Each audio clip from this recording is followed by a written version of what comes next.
The lost city of Biringan, the only known supernatural city in the world, is found in northeastern Samar. You don't really have to pay $1 million to own or find a true magical kingdom or city, like what the inspiring, best-selling novel of Terry Brooks offers its young readers. Wandering off-grid in the northeastern quarter of Samar Island in the southern Philippines, just moseying around and shooting the breeze, will probably luck your way into finding the secret entrance into the fabled, supernatural city of Biringan, the one, hidden enchanted city that only lost people seem to find. The name Biringan itself translates as, a place to look for missing people. To enter this hidden city, one must be invited by a citizen, a fair maiden Encantida, or handsome mestizo Engkanto according to locals from Samar of the realm. Strange folk from Biringan are known to prowl around Samar as human-seeming people, and when they fancy some local barrio lass or lad, they invite them for a visit to Biringan, and most often the poor kids opt not to leave the splendor of the Black City and return to their poor old Samar, backwater towns. Somewhere along the coastline south and west of Catarman is Biringan City. Tales of drivers traveling in the area, getting lost, running into strange roads, find themselves going into Biringan City. Public transport vehicles are often waylaid by strange passengers from Biringan who want a fast ride back to their city. These disappearing passengers time their ride to coincide when a passage into the other realm is open, usually a midnight run of a bus. Others claim that you may enter through a waypoint, a place that blurs into that other realm. Waypoints are said to exist in the cities of San Jorge, Gandara, Calbayog and Catarman. A waypoint may be marked by a certain rock or tree which acts as the portal into the realm, or be unmarked like a spot in the middle of a field or the turn of a road that opens into Biringan, at a certain time of night or day. In Bogo, Cebu, in the fisherman bar on Gaya Bodlet, there is a small sitio near the seas near Samar called Naoandanon. According to fishermen there, the northern spot of Samar has been, multiple times, mistaken by seafarers as having a modern urban city, which only appears during moonless nights. At certain times of the year, like in 90s Hong Kong harbor lit up at night, witnesses claim to see a well-lit, city skyline along a port, in a seeming urban enclave. The consecutive sightings surprised area residents because their geographic area is supposed to be in the middle of nowhere, an off-grid rural and fishing sprawl. These incidents, according to local fishermen, happened around the 70s or 80s. Biringan City from the sea. According to local fishermen who have seen the supernatural harbor reveal itself during moonless nights, may seem like any other seaside urban light show. More urban legends also abound about businessmen from mid-Cebu or Samar who disappear without a trace from the area and are also suspected to have been lured to Biringan City. Enterprising Biringan folk supposedly engage some successful or up-and-coming business person with deals so attractive that they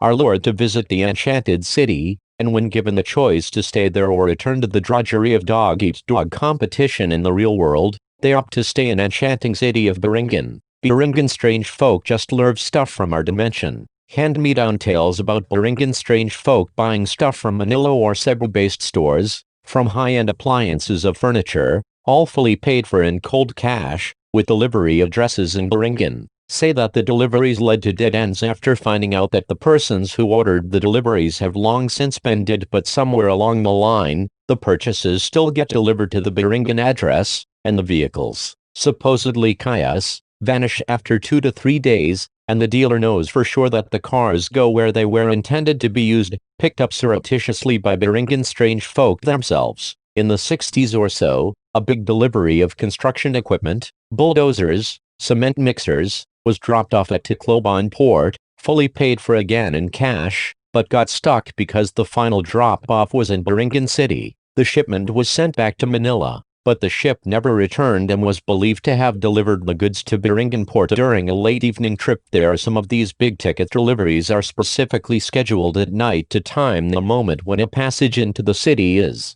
supernaturally available. The traveler mischief stories about Biringan start with the Silver Star bus hired out, Pacquiao by a group of people from Manila for a Biringan field trip. Had the bus driving around strange dirt roads until late at night and getting lost until they had to spend the night on an unknown roadside. Come morning, all the people disappeared and the bus driver found his bus in the middle of a mountain with no tracks showing how it got there, and having to call his home office to get special tow trucks to get it out of the mountain. Biringan encounters by travelers happen in the middle of some moonless night. There is a recent tale about two motorcycle rider buddies turning a corner on the roads in the area of Biringan, when in an instant, they were smack in the middle of a busy and noisy urban thoroughfare with vehicles blaring their horns at the motorcycle's intrusion, and also in the same breadth of time as they rounded the corner, they were back on the Samar back road as if nothing happened, and they didn't pass through some quantum moment where the Biringan thoroughfare and the Samar back road existed at the same split second.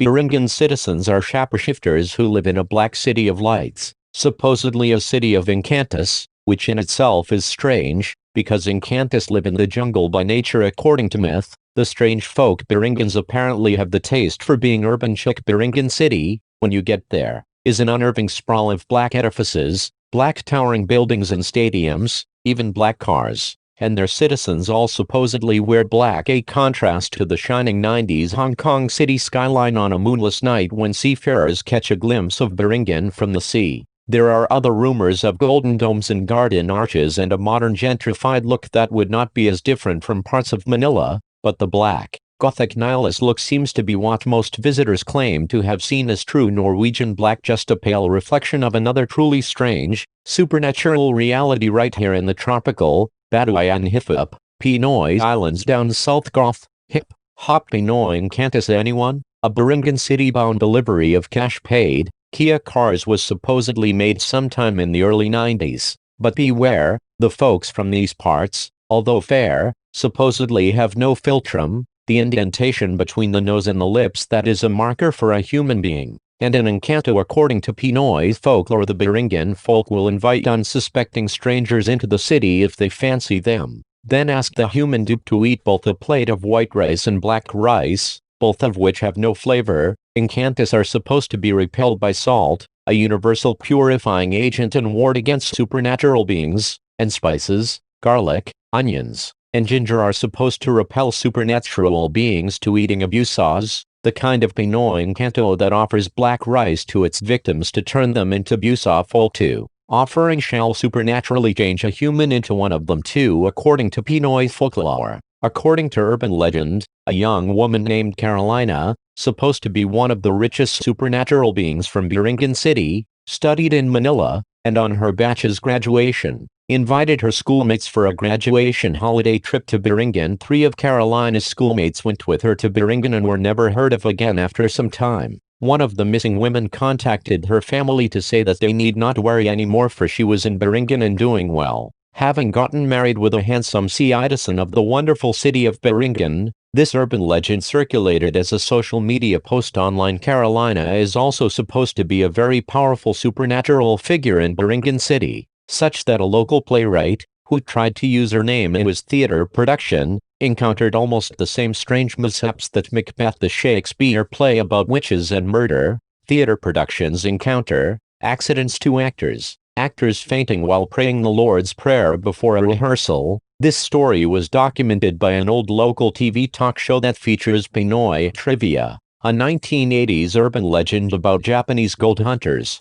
During the 1980s, a satellite geological scan was taken by a Japanese mining corporation of Samar Island, and on the northern part, the infrared scan indicated a brightly lit tract of land, where Biringan was supposed to be hiding. The infrared scan supposedly marked a spot where deposits of uranium, or gold could possibly be found. Excited about the possibility of a motor lode, the Japanese company moved into San Jorge with a promise for local development via mining jobs and started digging around, but their equipment started to break down mysteriously. Some of their miners went missing, and for the darndest thing, they couldn't drill properly or detect what their satellite scan originally identified in northern Samar. After a period of expensive looking around for nothing, the Japanese crew packed up and never came back again. There might be other supernatural cities around the world that may surpass or equal all the silliness of the urban legends about Biringan City. There is also one bogus blog post circa 2012 that we'll just mention in passing about someone who claimed to be a Biringan citizen and started proselytizing about Mother Earth as the source of their magic, but his Zen and green diatribe fell short as soon as he said they as a strange folk were not beholden to material wealth. They've been buying all sorts of earthly fluff forever and paying for it in cold cash. So the entire ongoing tale of the lost city of Biringan is popular enough to invite buzzers. A Cebuano skeptic on the blog found out he was using a smart IP address, and all sorts of charlatans to join the game. It here is an anomaly in the area between Bogo, Cebu and northern Samar that may be a leftover from the time of the legendary Kingdom of Mu or a similar, world culture event. It might be a good idea for backpackers and people who have lots of free time to schedule impromptu holidays to mix with local fishermen in that area, hoping they can get a glimpse of the legendary skyline of a black city of unearthly lights on any lucky moonless night. For the more adventurous, getting lost around the area and finding oneself inside a waypoint into Biringan may not be as bad as finding Ozzy or Landover, even if it might cost you your soul if you eat the black rice. Thank you for watching. Don't forget to subscribe.